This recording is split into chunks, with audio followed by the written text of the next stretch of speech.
Channel ज्ञान कुंज coaching centre में देखिए आप सबों के लिए फिर से स्टार्ट हो चुका है क्लास 9 का बैच, जिसमें आज क्लास 9 का चैप्टर 1 साइंस का हमारे आसपास के पदार्थ, इसका जो कंप्लीट एमसीक्यू यानी ऑब्जेक्टिव क्वेश्चन आपको इस वीडियो में करवाया जाएगा। तो वीडियो को लास्ट तक देखें क्योंकि इसमें सारा इंपॉर्टेंट क्वेश्चन ही है।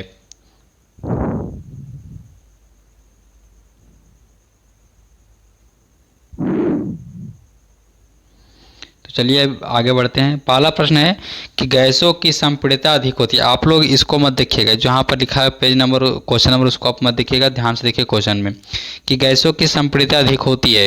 अपने संपीड़ितता अधिक होती है, देखिए हम आप कौन सा इसमें बोल दिए थे। पहला ऑप्शन क्या है? अधिक, दूसरा कम, तीसरा अधिक और कम के बीच इनमें से कोई नहीं। तो संपीड़ितता यहाँ पर गैसों की सबसे अधिक होती है। ध्यान रखिए सबसे अधिक होता है आपका गैस का। चलिए आगे बढ़ते हैं। 20 डिग्री का मान केल्विन स्केल में होगा। 20 डिग्री का मान किस में बोल रहा है? केल्विन स्केल में। 20 डिग्री का मान केल्विन स्केल में क्या होगा, समझने का प्रयास यहाँ कीजिएगा आप लोग को। तो अगर बोलेगा कि किसी भी डिग्री से किस में बात कर रहा है, अगर बात किया है केल्विन में, किस में बात किया है? केल्विन में, तो आपको कुछ नहीं करना, उसमें सिर्फ 273 को जोड़ दीजिएगा, वही आपका आंसर हो जाएगा। तो देखिए आपको 273 के लिए 0 डिग्री पर होता है, 0 डिग्री सेल्सियस पर 20 डिग्री सेल्सियस बोला है, तो इसमें आपको 20 ऐड कर देना है। 20 जुड़ेगा तो आपको आ जाएगा 293 के लिए। Option number C is correct answer. अगला प्रश्न बोला है कि धातु की बाल्टी है। धातु की बाल्टी क्या है बताइए? द्रव है, ठोस है, गैस है, क्या चीज है? तो देखिए आप कहाँ पर जो धातु की बाल्टी आपका वहाँ पर ठोस हो जाएगा। दूध क्या है? द्रव, ठोस, गैस, इनमें से कोई नहीं, तो दूध आपका एक द्रव है। चलिए अगला प्रश्न को। स्पंज क्या है? तो स्पंज आपका यहाँ ठोस है। देखिए सब क्वेश्चन, देखिए क्वेश्चन आपको जहाँ पर बोलेगा कि इंपॉर्टेंट क्वेश्चन, वहाँ पर आपको बहुत ही देरी के साथ अच्छा समझा के करवाएंगे कि बर्फ के टुकड़े का गर्म करने पर वह पिघलने लगता है किंतु तापक्रम स्थिर रहता है, दी जा रही उष्मा कहाँ चली जाती है? तो आपको यहाँ पर देखिएगा तो गुप्त उष्मा परिवर्तित होती है, इसको बोलते हैं इंग्लिश में लैटेंट हीट में यदि चेंज होते हैं। दूसरा, बर्फ के कणों को स्वतंत्र गति की योग बनाती है। तीसरा, गर्म की जा रही सामग्री में छुपी रहती है। इनमें सभी, तो देखिए आपका चारों का तीनों स्टेटमेंट से, इसलिए ऑप्शन नंबर 4 इज करेक्ट हो जाएगा। चलिए अगला प्रश्न को बढ़ते हैं। बर्फ जल के ऊपर तैरता है क्योंकि, देखिए सबसे इंपॉर्टेंट प्रश्न है यहाँ पर, बर्फ जल के ऊपर तैरता है, क्यों तैरता है?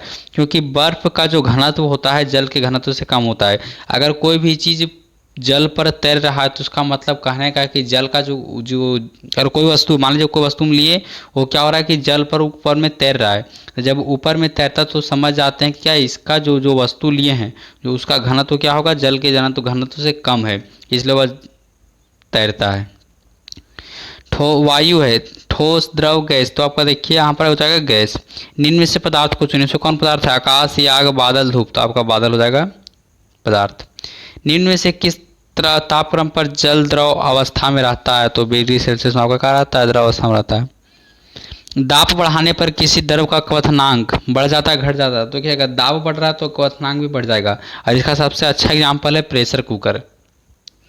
वाष्पीकरण की गुप्त ऊष्मा क्या है? तो वाष्पीकरण की गुप्त ऊष्मा है आपका ऑप्शन नंबर डी। देखो वहाँ सही आंसर बोला है कि क्वथनांक पर 1 केजी द्रव को वाष्पित होने में अवशोषित ऊष्मा को ही बुलाता है वाष्पीकरण की गुप्त ऊष्मा। किस पदार्थ की आकृति, आयतन दोनों निश्चित होती है? तो देखिए यहाँ पर आकृति, आयतन दोनों निश्चित, अनिश्चित बोला। अगर निश्चित बोलता तो हम लोग ठोस बोलते, या निश्चित बोला इसलिए यहाँ पर हो जाएगा गैस, ऑप्शन नंबर सी। देखिए यहाँ पर तीनों चीज़ को बारीकी से समझने का प्रयास कीजिएगा। ठोस, द्रव, गैस, तीनों में एक और डिफिनेशन क्लियर हो जाएगा। हम बात करेंगे एक बार द्रव बात करेंगे, ठोस बात करेंगे, और एक बार बात करेंगे गैस का।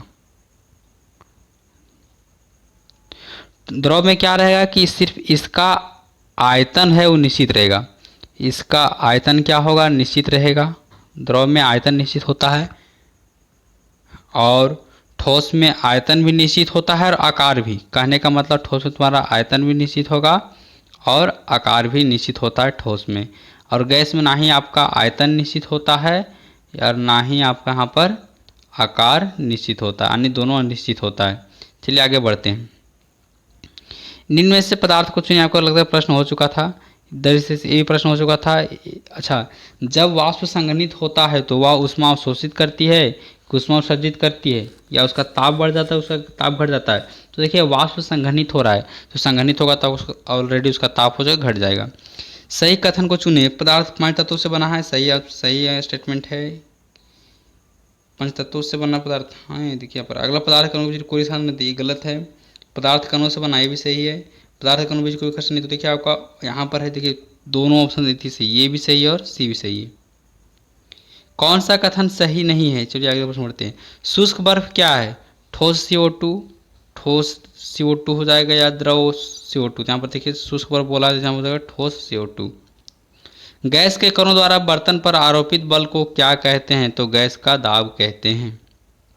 अगला प्रश्न है, निम्नलिखित में द्रव में कौन निश्चित होता है? इंपॉर्टेंट प्रश्न, सबसे इंपॉर्टेंट है, जिस पर आप लगभग इतना कंफर्म है कि क्वेश्चन दे हीगा। तो बोला कि कौन सा द्रव में निश्चित होता है? द्रव में देखिए, हम बताया था आपको कुछ देर पहले कि द्रव में आपका सिर्फ आयतन निश्चित होता है, आकार निश्चित नहीं होता है। द्रव कुछ भी चीज़, मान लीजिए पानी को किसी भी चीज़ में रख दीजिएगा उसी प्रकार का शेप बना लेगा, उसी प्रकार का वो आयतन धर लेगा। इसलिए बोलते हैं इसको कि द्रव में आकार होता है वो अनिश्चित होता है, लेकिन आयतन उसका निश्चित होता है। Option number D. निम्न में कौन ऊर्ध्वापातित होता है? फास्फोरस, सोडियम, शुष्क बर्फ, मोम। तो आपको हो जाएगा शुष्क बर्फ ऑप्शन। शुष्क बर्फ क्या है? ठोस CO2, ठोस CO2 यहाँ पर हो जाएगा आंसर। कुछ देर पहले करवाया था, ये भी लगता हो गया है। ये प्रश्न भी हो चुका था कि वायुमंडलीय दाब कितने पास्कल के बराबर होती? तो 1 लाख। आंसर क्या हो जाएगा? 1 लाख। वायुमंडलीय दाब पर 1 kg ठोस को उसके गलनांक पर द्रव बदलने की आवश्यक ऊर्जा को क्या कहते हैं? तो संगलन की गुप्त ऊष्मा कहते हैं। इसी को इंग्लिश में बोलते हैं लैटेंट हीट। गैस से द्रव अवस्था में परिवर्तित होने की क्रिया क्या कहलाती है? संघनन, ऊर्ध्वापातन, विसरण, संपीड़न। तो होगा संघनन। और एक चीज़ और, अगर आप लोग बुक पढ़ते होंगे तो उसमें आपको इस तरह से बनाया होगा, यहाँ लिखा होगा द्रव, फिर इधर से लिखा होगा गैस, और इसका नीचे लिखा होगा यहाँ पर ठोस। इस तरह से लिख करके इसे बना करके इस तरह से, और जब इस तरह से जब द्रव से ठोस बनता है तो उसको क्या बोलते हैं? ठोस से द्रव बनता है उसको क्या बोलते हैं? फिर ठोस से गैस था, सॉरी गैस था यहाँ पर, तो गैस से ठोस बनता है उसको क्या बोलते हैं? फिर ठोस से गैस बनता है उसको क्या बोलते हैं? ठोस से द्रव क्या बनता है उसको क्या बोलते हैं? और जब द्रव से फिर ठोस क्या बनता है उसको क्या बोलते हैं? ये जो इस तरह से आपका एक साइकिल वहाँ पर बनाया गया, इस तरह से एक बनाया होगा, उसको आप कंप्लीट कंठस्थ उसको याद कर लीजिए, क्योंकि यहाँ से हर एक बार 2 क्वेश्चन यहाँ से आपका मेन पूछता है और एक क्वेश्चन पूछता है कि कौन इसमें द्रव में कौन निश्चित और ये सब, मतलब आकार को जो होता है ना कि कौन निश्चित है कौन अनिश्चित। एक 2 क्वेश्चन यहाँ से पूछता है, 4 क्वेश्चन आपका चैप्टर से हो गया, और 2 क्वेश्चन और पूछता है कि इनमें से कौन पदार्थ है और कौन पदार्थ नहीं, यानी 6 क्वेश्चन आपको सिर्फ मात्र ये चैप्टर से पूछता है। और कौन कौन पूछता है सबको यहाँ पर बता दिए। अगला, निम्न में कौन द्रव का गुण नहीं है? तो द्रव का गुण देखिए, बहाव का अभाव होना है, द्रव का गुण नहीं है, क्योंकि द्रव में तो बहाव होता है, अभाव मतलब कमी, बहाव का कमी से नहीं होता है। भोजन की गंध किसके अंदर महसूस होती है? विसरण। यानी अगर बात करें किसी भी चीज़ का जो गंध फैलने का, या तो बोले इत्र यानी सेंट जिसको बोलते हैं, परफ्यूम जिसको बोलते हैं, तो उसका भी जो महक है वो फैलता है किस वजह से? तो विसरण की वजह से। पेट्रोल देखते हैं उसका भी महक फैलता है किस वजह से? विसरण की वजह से। भोजन का गंध भी फैलता है किस वजह से? तो विसरण की वजह से। शुष्क बर्फ क्या है? ये हो गया था, ये प्रश्न भी हो गया था। चलिए, ये प्रश्न भी हो गया था। अच्छा, ये प्रश्न, हाँ ये प्रश्न हो गया था, यहाँ तक हम लोग पहुँच चुके थे। और ये लगता है ये भी शायद हो गया, एक ही क्वेश्चन बार बार है। निम्न में कौन ठोस पदार्थ का गुण नहीं है? तो बहाव। ठोस में तो गुण होता है, बहाव होता ही नहीं। किसी द्रव पदार्थ का वाष्पीकरण तेज करने के लिए उसमें किस में रखेंगे? वाष्पीकरण को क्या करना है? तेज करना है। बोतल में रखेंगे, गिलास में, थाली में, फ्रिज में? तो सही आंसर होगा थाली में। थाली में रखने पर क्या होगा? वाष्पीकरण तेज होगा। गैस से द्रव अवस्था में बनने की प्रक्रिया क्या कहलाती है? तो गैस से आपका संघनन कहलाती है। चलिए अगला, इनमें से कौन सा कपड़ा जो गर्मियों के समय अधिक आरामदेह होता है? तो सही आंसर होगा सूती। सूती कपड़ा होता है, गर्मियों के समय बहुत आरामदेह होता है, अधिक आरामदेह होता है। वाष्पीकरण की क्रिया किस तापक्रम पर होती है? तो सामान्य तापक्रम पर। सही आंसर होगा। अगला, पदार्थ के कणों के बीच आकर्षण बल को क्या कहते हैं? तो सही आंसर होगा अंतराण्विक बल बोलते हैं। प्लाज्मा पदार्थ की कौन सी अवस्था है? तो प्लाज्मा पदार्थ की चतुर्थ अवस्था है। सिलेंडर से भरा हुआ द्रवित पेट्रोलियम गैस, ये क्या चीज़ है? द्रव है, ठोस है, गैस है? तो देखिए आपका सेंसर का एक द्रव है। अगला बढ़िए, जल, पेट्रोल और स्प्रीट के वाष्पीकरण का दर का सही क्रम चुनिए। तो देखिए आप पर बोल रहा है वाष्पीकरण, तो सबसे पहले कौन वाष्पीकरण होगा? तो आपको देखिए पहले पेट्रोल होगा, फिर स्प्रीट होगा, फिर जल होगा। ठोस पदार्थ का संपीड़न क्या होता है? तो द्रव और गैस से कम होता है। किसका? ठोस पदार्थ का संपीड़न द्रव और ठोस से कम होता है, यानी option number D, sorry option number D में द्रव तथा गैस से कम होता है। नेपथिलीन की गोली कुछ समय बाद बिना कोई अवशेष छोड़े गायब हो जाती है, या क्रिया किस प्रकार से होता है, किसके द्वारा होता है? तो दिमाग में रखिएगा, आपको ऊर्ध्वापातन के द्वारा ये होता है। 64 है, खाना बनाने वाली गैस की गंध किस औगी की उपस्थिति के कारण होती तो क्या होगा? इथाइल मैरकैप्टोन। वाष्पीकरण की क्रिया से क्या होती तो ठंडक पैदा होती है। चलिए आगे बढ़ते हैं। इनमें से कौन सही नहीं है? तो देखिए आपका ऑप्शन नंबर सी जो सही नहीं, क्योंकि सी नहीं है क्योंकि वाष्पीकरण की क्रिया द्रव की सतह के अंदर होती है, गलत बोल रहा है, यानी ऑप्शन नंबर यहाँ पर यही होगा सी। इनमें से कौन ऊर्ध्वपातित नहीं होता? गंधक आयोडीन होता है वहाँ पर, नवसादर कपूर। तो देखिए गंधक ऊर्ध्वपातित नहीं होता है। प्लाज्मा क्या है? तो प्लाज्मा एक ठोस है कि द्रव है कि पदार्थ की चौथी अवस्था? तो देखिए प्लाज्मा कोई पदार्थ की चौथी अवस्था है। तीन अवस्था आपका ठोस द्रव गैस तीन अवस्था हो गई, चौथा अवस्था क्या है? पदार्थ की चौथी अवस्था। हाइड्रोजन सल्फाइड गैस की गंध दूर से ही महसूस होती है, किस प्रक्रिया द्वारा होती? तो यहाँ पर देखिए विसरण। जहाँ गंध का बात किया, महसूस का बात किया, तो समझिएगा कि विसरण बोलेगा। वाष्पीकरण की प्रक्रिया किस में होती है? तो देखिए आपका एक स्वतः होने वाली क्रिया है, या द्रव के क्वथनांक पर निर्भर करती है, या शीतलता उत्पन्न करती है, इनमें सभी। तो आपका सेंसर होगा इनमें सभी। अगला वाष्पीकरण की गुप्त ऊष्मा क्या है? तो इस सेंसर होगा क्वथनांक पर किसी द्रव में वाष्पित होने की अवशोषित ऊष्मा। वायुमंडल में उपस्थित गैसों में वाष्प कौन है? तो हो जाएगा H2O यानी जल। अगर आप लोग को इसका अगर पीडीएफ चाहिए, क्वेश्चन लिखना है, तो आप वीडियो को रोक कर भी लिख सकते हैं, नहीं तो आपको वीडियो के लास्ट में अंत में डिस्क्रिप्शन में वहाँ पर पीडीएफ अवेलेबल करवाया जाएगा, वहाँ से आप लोग डाउनलोड कर सकते हैं, नहीं तो आप लोग सीधा व्हाट्सअप कर सकते हैं, वहाँ से मिल जाएगा। पदार्थ की अवस्था परिवर्तन कैसे होता है? तो देखिए तापकरण में परिवर्तन से, दाब में, यहाँ दाज लिख रहा है, सॉरी यहाँ पर दाब होता, तो दाब में परिवर्तन से, तापक्रम बढ़ने दाब घटाने से, इनमें सभी, तो सभी प्रकार से अवस्थाओं का परिवर्तन हो सकता है। कभी मान लीजिए हम यहाँ बोला तापक्रम में किसी भी टेम्परेचर बदल दीजिए, मान लीजिए बर्फ़ है, अभी मेरा ठोस में है, उसमें क्या करेंगे? अभी टेम्परेचर मान लीजिए अगर 30 डिग्री सेल्सियस में रखा हुआ है, -30 डिग्री सेल्सियस में रखा तो बर्फ़ है, हम उसको -30 से कर दिए +30, टेम्परेचर उसका बढ़ गया। जब टेम्परेचर बढ़ गया तो ऑटोमेटिक है क्या होगा? पिघलने लगेगा, और पिघलेगा तो क्या हो जाएगा? बर्फ़ से पानी बन जाएगा। तो देखिए एक अवस्था से दूसरा अवस्था में चेंज हुआ, तो पहला काम क्या किया हम लोग? तापक्रम को परिवर्तन किए। दाब में बदल सकते हैं, जैसे प्रेशर कुकर में क्या होता है? वहाँ क्वथनांक पर कार्य करता है।